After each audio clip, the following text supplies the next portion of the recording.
સીતારામ બધાને. હું Mukund પાણખણિયા, rhythm of પોઝિટિવિટીમાં આપ બધાનું હાર્દિક સ્વાગત કરું છું. આજનો મારો પોઝિટિવ થોટ છે પાવર ઓફ વર્ડ્સ, શબ્દોની તાકાત. મિત્રો, લાઈફમાં આપણે આપણા શબ્દોની તાકાત સમજવી જોઈએ. આપણે ક્યાં અને કેવી રીતે અને કેટલું બોલવું જો આવડી જાય ને એટલું, તો આપણે દુનિયામાં ધારે તે કરી શકીએ છીએ. અને શબ્દોથી આપણે લાખો લોકોના દિલ જીતી શકીએ છીએ. એટલે હંમેશા આપણા શબ્દોની તાકાત સમજવી જોઈએ આપણે. અને દુનિયામાં આપણે મિત્રો, દુનિયાને આપણે ઇંગ્લિશમાં શું કહીએ તો કે વર્લ્ડ. ને વર્લ્ડમાંથી જો એલ નીકળી જાય તો શું થાય? વર્ડ્સ. એટલે મિત્રો, શબ્દથી જ આપણી દુનિયાનું નિર્માણ થાય છે. તો આપણે ક્યાં કેવા શબ્દ બોલવાને એ આપણા ઉપર ડિપેન્ડ રહેલા છે. અને જે કંઈ પણ થાય ને દુનિયામાં મિત્રો, એ શબ્દથી જ થાય છે.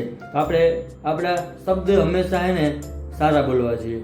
અને આપણે એને રોજ કંઈક છે ને નવું શીખવાની ભાવના રાખવાની, હંમેશા પોઝિટિવ રહેવાનું, આપણા શબ્દોના વિચારોને પોઝિટિવ રાખવાના.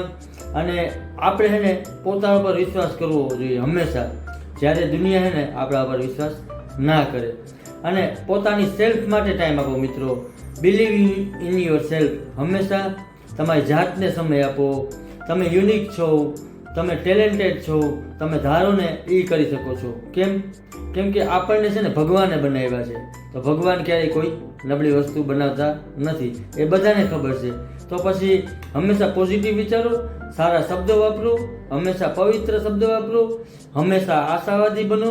અને શબ્દોને હંમેશા એને બને એટલો પોઝિટિવ ઉપયોગ કરવાનો.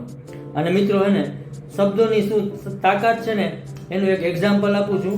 એના આપણે તમને ખબર પડી જશે કે શબ્દોની શું તાકાત છે. એક વખત એક બાળક છે ને સ્કૂલેથી ઘરે જાય છે અને એના મમ્મીને એક લેટર આપે છે કે મમ્મી, આ સ્કૂલેથી મને લેટર આપ્યો છે. મમ્મી તે લેટર વાંચે છે અને થોડાક દુઃખી થઈ જાય છે. તો બાળક પૂછે કેમ મમ્મી આ કેમ દુઃખી થઈ ગઈ? તો કે ટીચરે એવું લખ્યું છે કે તમારો છોકરો છે ને વધુ ઇન્ટેલિજન્ટ છે, તેને તમે એને સ્કૂલે ના મોકલતા, તમે ઘરે જ ભણાવજો. સ્કૂલે એટલા ઇન્ટેલિજન્ટ ટીચર નથી. તો છોકરો એવું માની લે છે અને પછીથી માતા જ તેને ઘરે ભણાવે છે.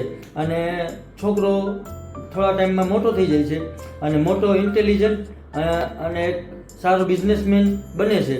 પછી ઘર સાફ કરતાં કરતાં એ છોકરાને ઘણા ટાઈમ પછી પેલી ચિઠ્ઠી મળે છે. ત્યારે ચિઠ્ઠી તે વાંચીને એના આંખમાં આંસુ આવી જાય છે. ચિઠ્ઠીમાં એવું લખેલું હોય છે કે તમારું બાળક છે ને માનસિક રૂપથી રેડી નથી, એટલે તમે તેને સ્કૂલે ના મોકલતા. તો મિત્રો સમજો, માના વર્ડ્સમાં કેટલી તાકાત હતી કે એના દીકરાને અત્યારે ક્યાં પહોંચાડ્યો છો. તો શબ્દોની છે ને મિત્રો તાકાત સમજો કે ધારે ને તે તમે કરી શકો છો તમારા શબ્દોથી. અને થેન્ક યુ મને જોવા અને સાંભળવા બદલ. નેક્સ્ટ વિડીયોમાં હું બીજો સારો એવો પોઝિટિવ ટોપિક લઈને આવું છું. મારી ઇન્સ્ટા અને એફબીના પેજને શેર ને ફોલો કરો. મારી યુટ્યુબ ચેનલને લાઇક, શેર અને સબસ્ક્રાઈબ કરો, જેથી કરીને આપણે વધુમાં વધુ લોકો સુધી પોઝિટિવિટી સ્પ્રેડ કરી શકીએ. અને હંમેશા શબ્દોની તાકાત ઉપર ભરોસો રાખો. તમે દુનિયામાં બધું કરી શકો છો. Thank you. I love you.